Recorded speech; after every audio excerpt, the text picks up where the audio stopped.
Kalau Anda mau tahu siapa Poh Antui, Anda buka Google, Anda tulis Poh, P-O-H, An, Tui, T-U-I. Di sana akan Anda lihat siapa itu Poh Antui, saudara. Jadi nanti Anda pulang, Anda boleh lihat siapa itu Poh Antui, saudara. Tidak ada. Saya tidak masukkan tidak sempat saya masukkan kemari, saudara. Siapa itu Poh Antui, saudara? Poh Antui ialah Laskar Cina Kafir Indonesia yang dibentuk oleh penjajah Belanda. Dulu Belanda waktu menjajah membentuk Laskar Cina, orang-orang kafir yang setia kepada Belanda. Tugasnya mengambil upeti dari petani-petani pribumi. Tugasnya memeras rakyat-rakyat pribumi, saudara, untuk diambil kekayaan yang disetorkan ke Belanda. Tugasnya kalau ada pribumi yang menantang, bunuh. Maka itu Anda buka dalam sejarah bagaimana Poh Antui membunuh pribumi Muslim di Jawa Timur, di Pekalongan, bahkan di Jakarta, di wilayah Grogol Kotak sana, sudah dibunuh pribumi Muslim oleh mereka. Buka, saudara, dan tolong diingat, begitu Belanda lari dari Indonesia, mereka ikut Jepang. Begitu Jepang hengkang dari Indonesia, mereka ikut PKI. Jadi waktu pemberontakan PKI, mereka ikut PKI. Mereka bunuh ulama, mereka bunuh kiai, mereka bunuh masyarakat pribumi. Nah, pertanyaan saya, kenapa pemerintah Republik Indonesia tidak memasukkan Poh Antui dalam sejarah kemerdekaan Indonesia? Kenapa PKI disebut pengkhianatan? Kenapa pengkhianatan Poh Antui tidak dicantumkan, tidak diceritakan? Kenapa? Cina kafir di zaman Belanda, mereka membentuk Laskar Cina Indonesia untuk membantai pribumi. Ini adalah fakta sejarah. Dan tolong lihat, Westerling, saudara, begitu membantai umat Islam di Makassar, begitu dia berada di Jakarta dan di Jawa Barat, dikejar oleh tentara Indonesia, saudara. Tapi akhirnya Poh Antui yang meneruskan Westerling lewat Sanford, Jakarta Utara, Ancol, saudara. Dulu disebut Sanford, saudara. Dari sana diselundupkan Westerling, dilarikan dengan pesawat kecil untuk menuju Singapura, saudara. Cina kafir pengkhianat, Westerling itu pembantai umat Islam Indonesia. 50.000 pemuda Makassar dibantai oleh Westerling. Ternyata Poh Antui, Laskar Cina Indonesia di zaman penjajahan Belanda membantu Westerling. Dan Poh Antui ikut melakukan teror di Jawa Barat, sudah melakukan penculikan dan pembunuhan. Dan tolong catat, di tahun 1945 begitu Bung Karno dan Bung Hatta mendeklarasikan kemerdekaan Indonesia, Poh Antui di Sumatera Utara berontak, sudah. Cina di Medan angkat senjata, nggak mau masuk NKRI. Poh Antui di wilayah Belaraja, Tangerang berontak, saudara, nggak mau mereka masuk NKRI. Akhirnya, saudara, umat Islam marah, terjadi perang di Belaraja. Berapa banyak Cina Laskar kafir yang dibunuh oleh masyarakat, saudara. Ini sejarah. Saya mau tanya, di pelajaran sejarah kemerdekaan Indonesia di sekolah ada nggak? Kenapa disembunyikan? Kenapa disembunyikan? Jadi jangan mentang-mentang sekarang kau kaya raya, ini Cina kafir, saudara, sudah kuasai ekonomi, sekarang dia menguasai politik, dia merasa dirinya bersih, setia kepada bangsa, nasionalismenya tidak diragukan. Omong kosong. Maka itu saya minta kepada pemerintah, Anda tahu dulu, saudara, makanya jangan kaget. Kenapa di zaman Soeharto dulu Cina dibatasi, saudara? Nggak boleh sembarangan untuk jadi pejabat, karena Soeharto paham mereka banyak mengkhianati Republik, membantu Belanda, membantu Jepang, membantu PKI, saudara. Maka itu dilarang oleh Soeharto. Jangan menyalahkan Soeharto. Soeharto sudah mengambil satu sikap yang tepat. Kenapa? Mereka patut dicurigai orang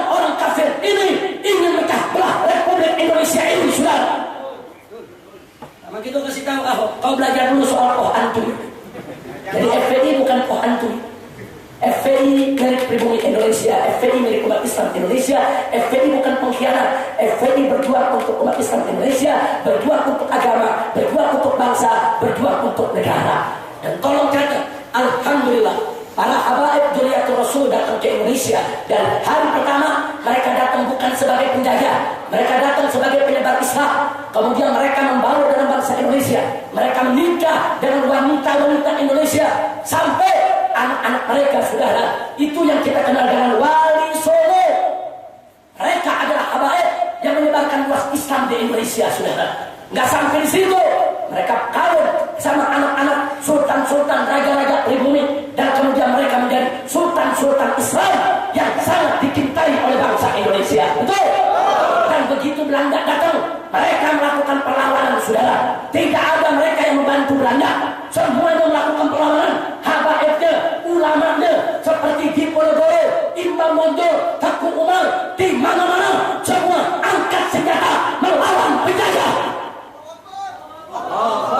Ada habaib dari pengkhianat, saudara?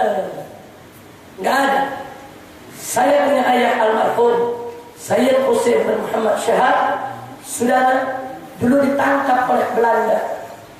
Kenapa ditangkap, saudara? Karena ayah saya bekerja di Palang Merah Belanda, menyiapkan perbekalan.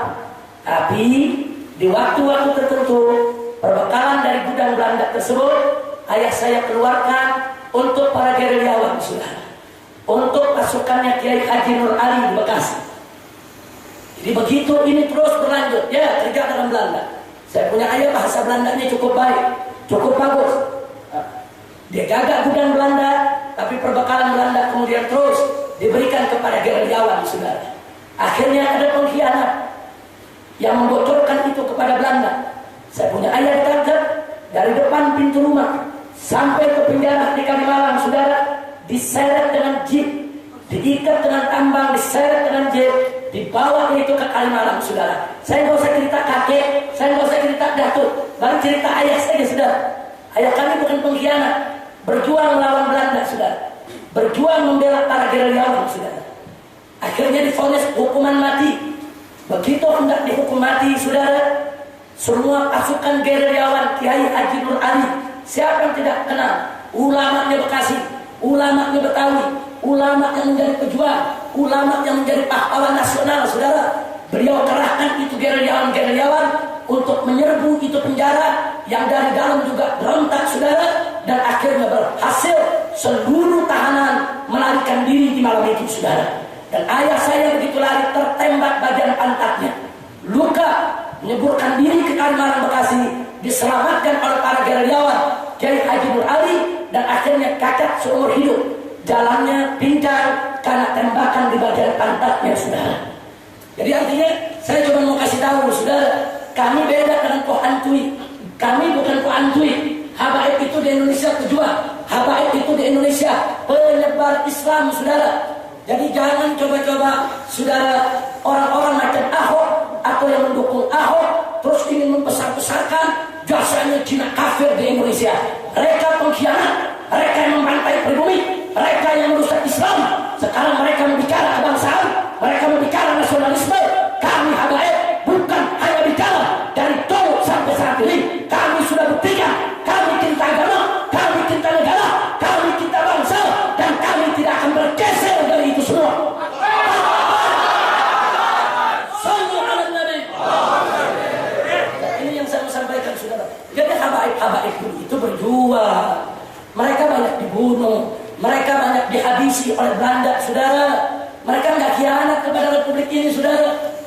Sama gitu saya minta semua jamaah di sini dan mereka yang mendengarkan siaran radio Silaturahim, silakan buka komputer Anda, buka Google Anda, tulis Poh Antui. Di sana akan Anda lihat, saudara, siapa itu Poh Antui, kemudian siapa itu, yaitu tokoh-tokohnya.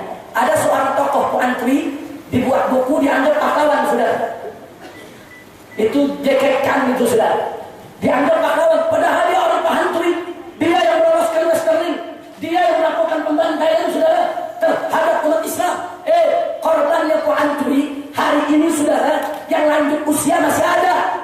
Dulu di Gelodok Kota, itu Jalan Gajah Mada, Hayam Buruk, itu markasnya Poh Antui.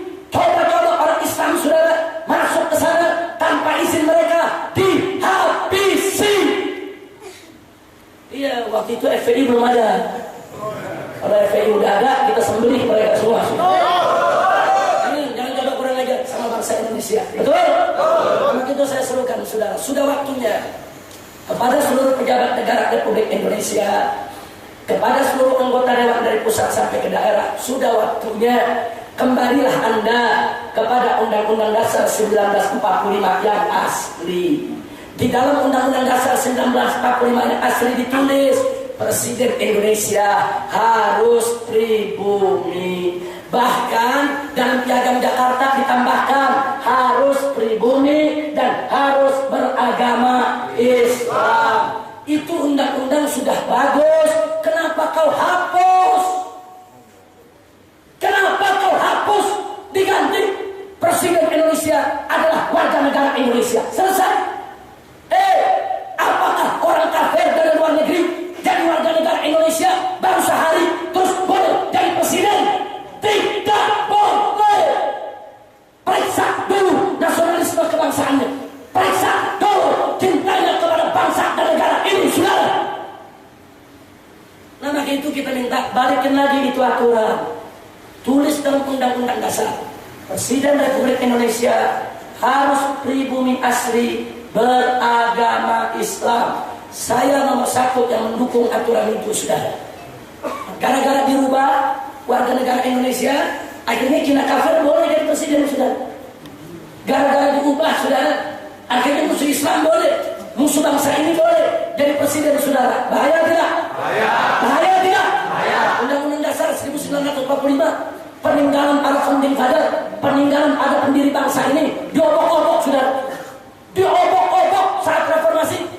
Dulu dalam UUD 45 tidak ada kata demokrasi, sekarang banyak kata demokrasi. Dulu dalam UUD 45 tidak ada ekonomi liberal, sekarang dalam UUD 45 ada ekonomi liberal, saudara. Diobok-obok. Maka itu saya serukan seluruh bangsa Indonesia, mari kita kembali ke Undang-Undang Dasar 1945 yang asli, yang dijiwai oleh Piagam Jakarta. Insya Allah. Kira-kira jelas tidak?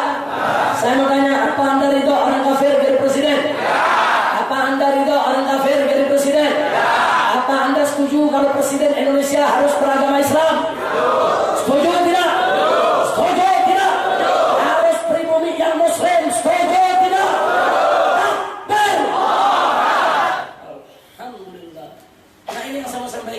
Jadi Ahok jangan sok pahlawan, jangan sok bersih. Jangan. Kau lihat dulu sejarahnya. Jangan-jangan kau punya bapak dulu ikut Poh Antui juga. Jangan-jangan kau punya kakek ikut Poh Antui. Periksa dulu, saudara. Akhirnya dulu zaman Soeharto ikut PKI, periksa ke bawah, saudara. Ada nggak pamannya PKI? Ada ya kakek bapaknya PKI? Karena PKI dianggap khianat kepada negara. Nah, kalau PKI dianggap khianat kepada negara, dimasukkan dalam pelajaran kurikulum pendidikan di sekolah, Poh Antui itu khianat kepada negara, saudara. Khianat kepada negara, khianat kepada bangsa, saudara. Dia bunuh pribumi, dia bantu Belanda, dia bantu PKI. Kenapa tidak disebutkan dalam sejarah Indonesia? Poh Antui wajib untuk masuk dalam kurikulum bangsa Indonesia, biar bangsa Indonesia tahu sejauh apa, sebesar apa pengkhianatan yang dilakukan oleh Cina kafir terhadap Republik Indonesia, sudah. Dan ingat, bahkan sampai Cina Muslim mereka aniaya, sudah. Kalau ada Cina masuk Islam, ada Cina ikut Islam, ada Cina anti Belanda, oh dimusuhi sama Poh Antui, sudah. Jadi Cina yang Muslim, yang baik-baik, yang bagus-bagus, mereka bunuh juga, sudah.